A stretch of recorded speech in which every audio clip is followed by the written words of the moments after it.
हर हर महादेव, जय माता दी, राधे राधे। आइए कथा में आगे बढ़ते हैं।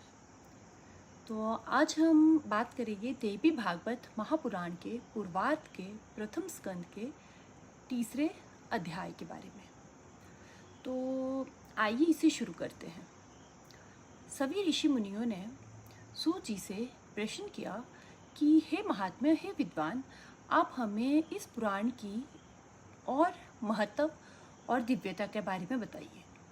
तब सूत जी बोले, पुराण जो है वो पूरे 18 हैं, जैसे मत्स्य, मनु, मार्कंडेय, भविष्य, भागवत, ब्रह्मा, ब्रह्मांड, ब्रह्मवैवर्त, वामन, वायु, वराह, अग्नि, नारद, लिंग, पद्म, गरुड़, कुर्म और स्कंद।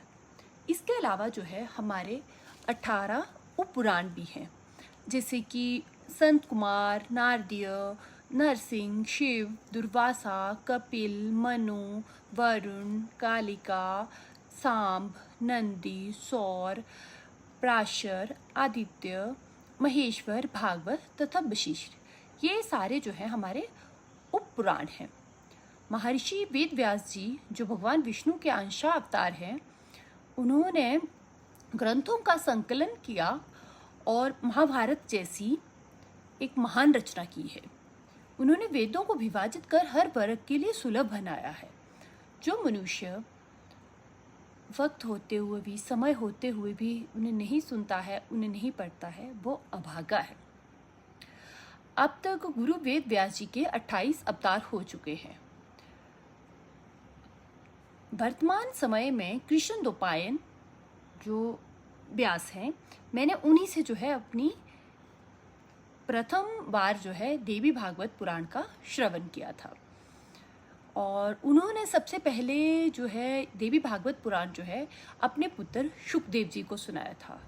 शुकदेव जी ने गर्भ में रहते हुए ही इसका श्रवण किया था और संसार की सारी मोह माया से विरक्त थे। देवी भागवत पुराण जो है एक तरह का फल है, कल्प वृक्ष का एक पका हुआ फल है, जिसे श्रद्धा से सुनने पर सारे पाप नष्ट हो जाते हैं और देवी की शरण प्राप्त होती है। देवी निर्गुण है, ध्यान में दर्शन भी देती हैं, भक्तों के हृदय में निवास करती हैं।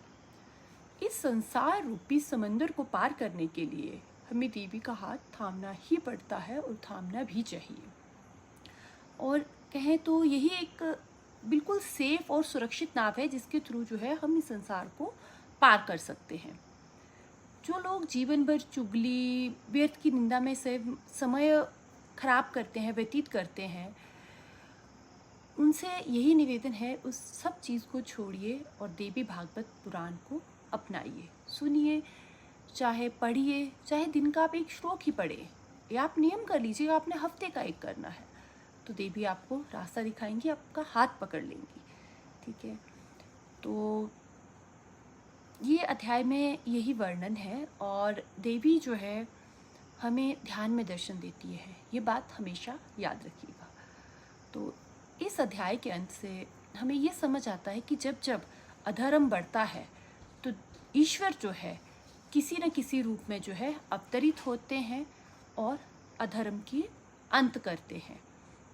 अहंकार का अंत निश्चित है।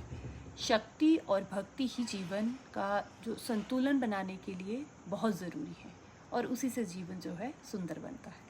हर हर महादेव, जय माता दी, राधे राधे।